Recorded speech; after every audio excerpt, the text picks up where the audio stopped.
here's a look at the back of the Sienna once you've removed the 2 captain's chairs from the middle row and the 3 stow and go seats in the 3rd row. When you remove the middle row seats, you are left with these rail systems that can slide back and forth in the van. And when the seat is on these rails, they have to move together with each other. So these 2 right here and these 2 right here have to go back and forth and be in the same position parallel to each other. But when you remove the seat, you can actually move them independent of each other. These levers right here, when you push them down, you can slide this independent of this rail system.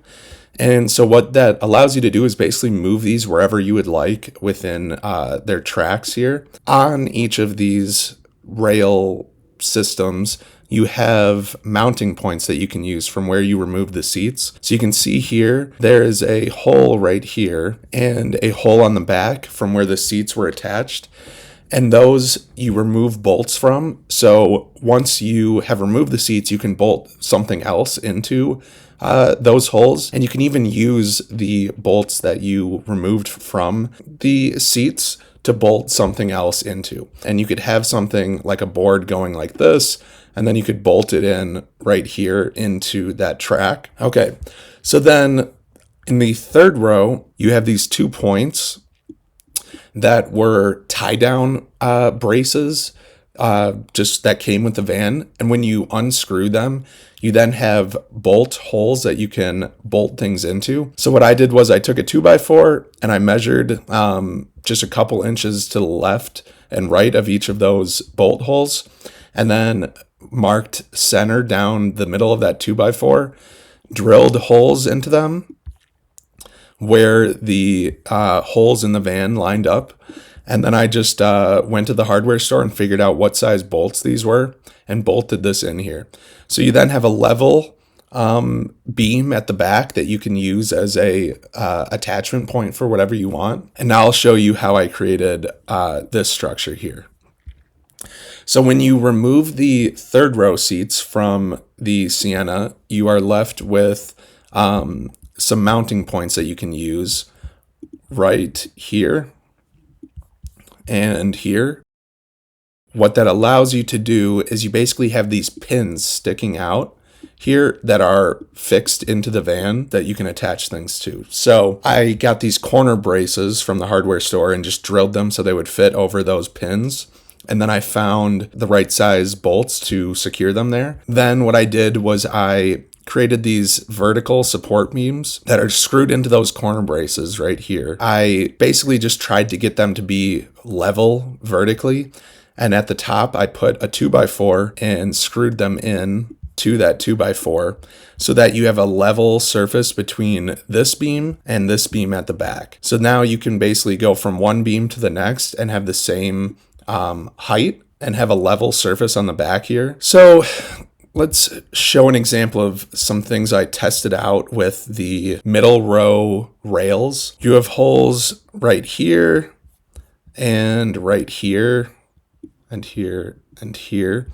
And you can see this bolt here. So basically you can cut a piece of wood to have a hole for your bolt to go through and then bolt it into this rail system. I tried making like this little platform. So I just have 2x2 going across the front here with holes drilled through. And then I put bolts going through them into the rail. And then I have a cross member piece here. And what I did was I left the space in between them open here so that you could reach your hand in. And here are those levers that I mentioned earlier, where if you push down on these, you can actually slide this back and forth. So if you were to put a piece of plywood over the top of this, you could still reach your hands underneath. And then on both sides, you could push down these levers and slide this back and forth. Here are 2 independent platforms that I built using that structure I just showed. Right here, reach your hands under, and then you could push those levers down and slide these platforms back and forth and have them positioned wherever you want. And you can see here I have this one pushed further back than this one. And this was a neat idea. It was a little difficult to get your hands underneath here to push those levers down and move it. I ended up creating like a little jig of sorts to be able to do that. And I ultimately just kind of abandoned this idea and decided I'm going to create a full-fledged floor that goes the full length of the van. I basically just winged everything, experimented with stuff, figured out what I liked and didn't like. And what I ultimately decided was I just want to have a flat floor that covers the entire back of the van that I could then figure out how I want to lay out at a later time, but at least just have this solid foundation that I can put everything onto. And here's a better look at what it looked like underneath those platforms.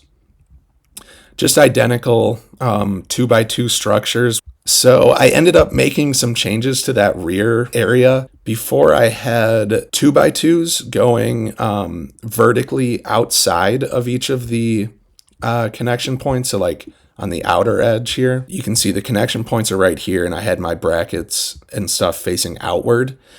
Then what I ended up doing was I wanted to have a slightly stronger system than just a 2x2. So I wanted to go with a 2x4. And what I did was I just did the same concept, but used 2x4s here, and they're facing on the inside of the brackets here. Okay, so what I ended up doing was I scrapped the idea of having individual platforms up here and here. And what I did instead was I moved each of these rails into specific positions. I put the two middle ones in the front and the two outside rails in the back. And then what I did was I measured a 2x4 that would go the full width of the interior and measured the distance between these two rails, and then drilled holes into my 2x4 and bolted it into the rails. I tried to make this as level as I could, and what I ended up doing was using 1-inch shims underneath it to have the 2x4 rest on, because if you see these plastic guards over the rails, those are more elevated than the carpet surface in between them. So those 1x4 shims just kind of give the 2x4 something to rest on, and it's bolted into those rails so it's not going anywhere. Because the surface of the van slopes as you go from the back to the front, this area is shorter than it is over here. So this beam is actually a 2x3, and that's to try and get it to be level with this 2x4. So I did the same thing, and I measured the distance between the two rails, drilled holes into my 2x3, bolted it into the rails, and then used 1-inch shims underneath the 2x3 so that it was supported and level. So now what you have is a level surface between this 2x4 and this 2x3, and they give you something that you can screw down onto. And then you can see here is that back area that I was showing you previously, and this 2x3 is level with that support beam here.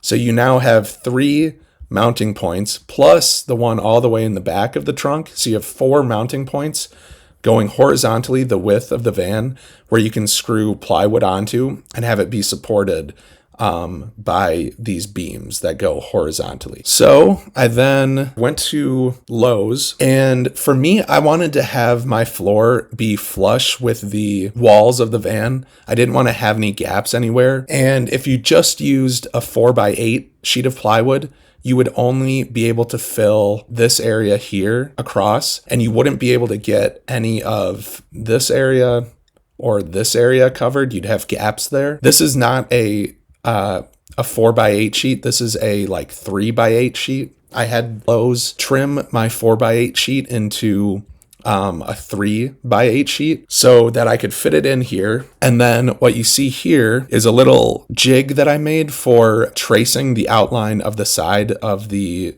van here onto my piece of plywood here. So there's a hole in this little piece of wood here that has a pencil through it.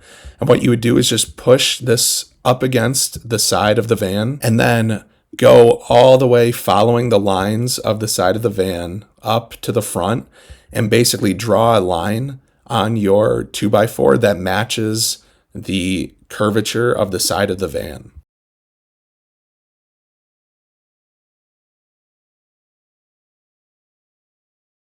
So now here is what it looks like after I finished, and I just took a jigsaw and cut out that line that I traced using that little wooden jig.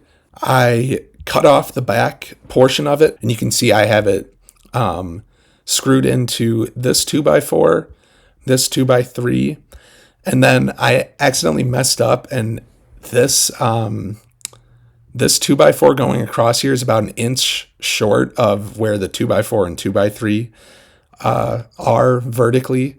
And so I had to just put a 1-inch piece of wood underneath that to screw into so that it was level here. Then what I did was I added another floor beam going the width of the van.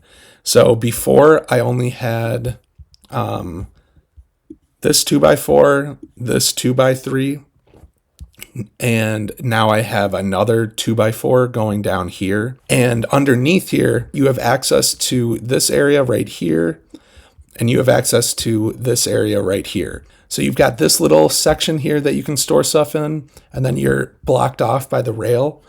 And then you have this section here that goes the full width, and I got another 4x8 sheet of plywood.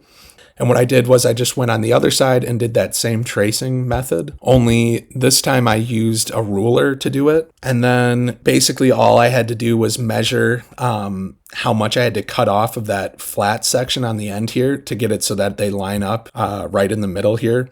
And there's a slight gap in between there, but I was going to cover this whole thing with vinyl plank flooring, so I didn't mind having the gap going down the middle there. So this is what that front section looked like. And I also have cutouts up at the front there because there's cup holders here. So you still have access to those. And basically you just have this flat surface that covers the entire front area. Now I just wanted to cover up this back area, but still leave a hole in the middle to access. Here's another angle just looking at the back there, so you can see I've got my support beams going back there, and then I've got that 2x4 across, and then I have this 1-inch filler section there that I can screw plywood into later. The way I installed my vinyl plank flooring was I drilled using a countersink holes periodically throughout the floor, which I could then screw into and have it be flush. And here's what that process looked like. I would just kind of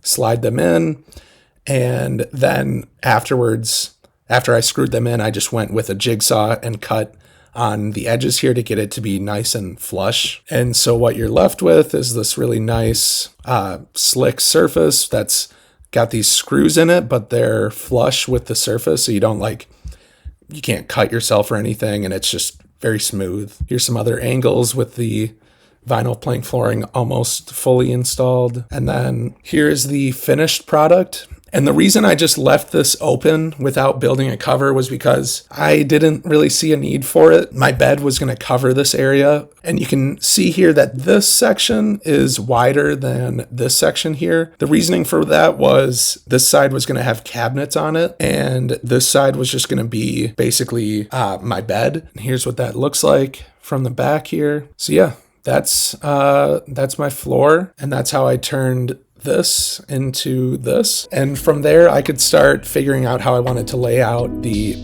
interior of my van, and yeah, it turned out great.